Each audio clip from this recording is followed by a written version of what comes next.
When we're studying conic sections, we often need to do a process that's called completing the square.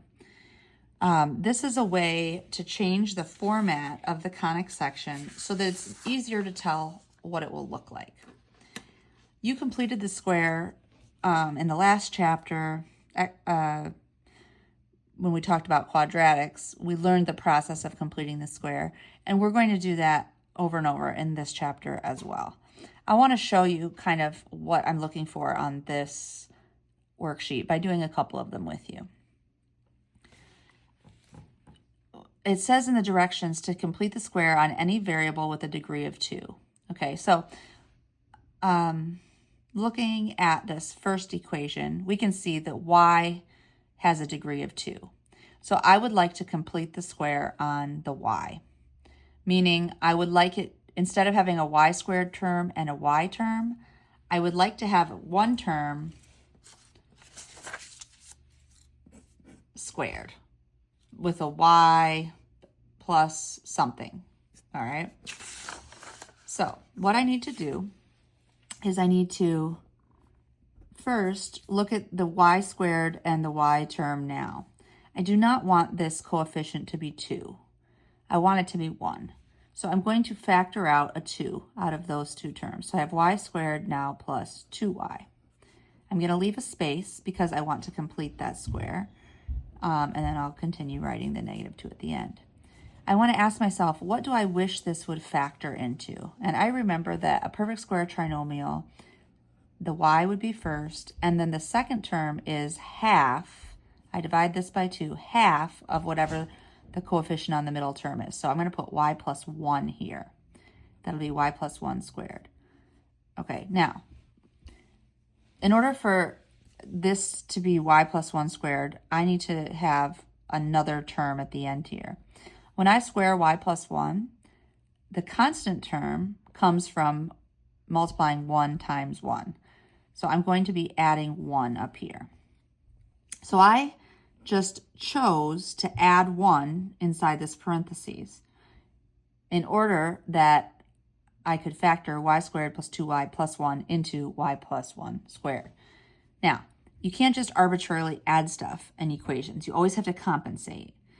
And so normally, like if you add something to one side, you would add it to the other side as well to make it even.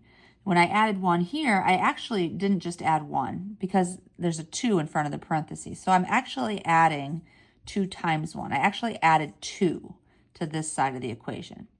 I could subtract 2 from the same side to compensate. Or I could add 2 to the other side. But I'd like to keep the x by itself. So I have here x equals 2 times the quantity y plus 1 squared, and I have a -2 and minus another 2, so -4. This is really good because it helps me to see right away the vertex of the shape. We're going to get into how to graph each of these, so you don't need to worry about really being able to graph them yet, but I want you to practice the completing the square part. Now, once you complete the square, it's easy to get y by itself. The reason why we want to get y by itself is so that we can use our calculator to see what the picture looks like. All right, so I'm going to add 4 to both sides. So x plus 4 equals 2 times y plus 1 squared. Then I'm going to divide everything by 2. So now I have x plus 4 over 2 equals y plus 1 squared. Then I'm going to take the square root of both sides, and I'm going to put a plus or minus in front of it because whenever you do the square root, you need to account for both possibilities. So over here I have plus or minus the square root of x plus 4 over 2, and here I have y plus 1, and then I'll subtract 1. Now, subtracting 1 after this big plus or minus radical is kind of weird, so I'm actually going to put -1 in front of it. So it'll be y equals -1 plus or minus the square root of x plus y over 2. Okay, if I wanted to graph this to see what it looks like, I would go to my calculator, I would go to y equals, and I would enter this expression into that. So I would say -1 plus the square root of, and then in parentheses, I'm going to actually do double parentheses. So x plus 4 for the top divided by 2, close the parentheses. Okay, that's going to be half of the shape. The other half is -1 minus the square root of x plus 4 divided by 2. And then I can look at the graph. Okay, so looking at the graph, according to this, I'm just supposed to do a very basic sketch. So I'm looking at the graph. It looks like a sideways parabola. It looks like the vertex is at -1, 2, 3, 4, -4, -4, -1. And it opens this way. Okay, so this is just kind of a little sketch. So I can see that this is a parabola. Okay, so I completed the square on one of the variable, on every variable with a degree of 2. I solved for y, and then I did a sketch of the graph. Let's try one that has more than one variable squared. Okay, let's try number 4.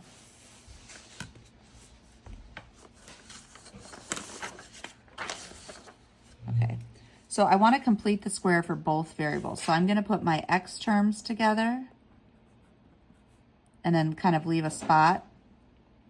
And I'm going to put my y terms together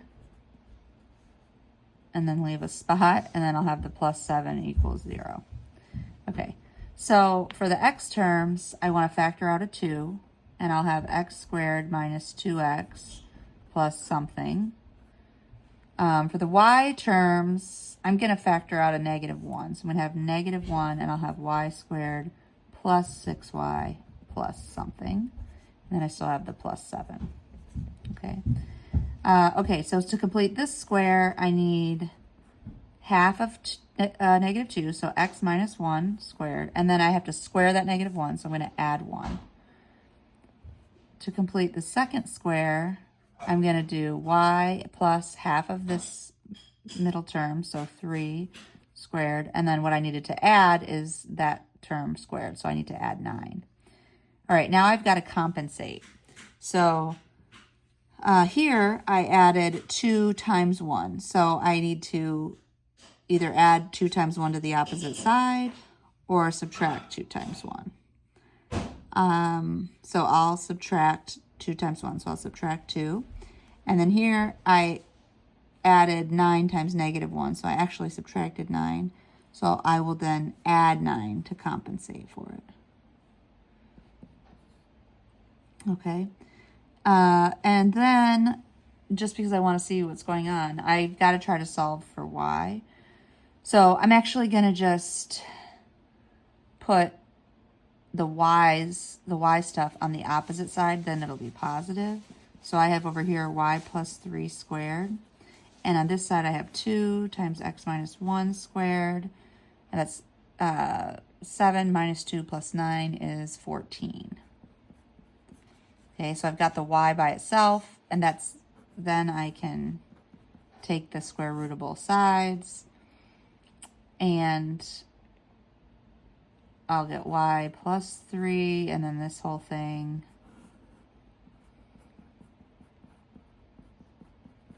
But then I need to subtract 3. So I'll put -3 plus or minus the square root of 2 times x minus 1 squared plus 14 equals y.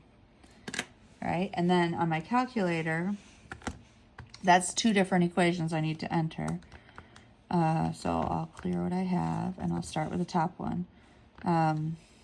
-3 plus the square root of 2 times x minus 1 squared plus 14. And then I will do another one. Y equals -3 minus the square root of 2 times x minus 1 squared plus 14. And I'll take a look at the graph.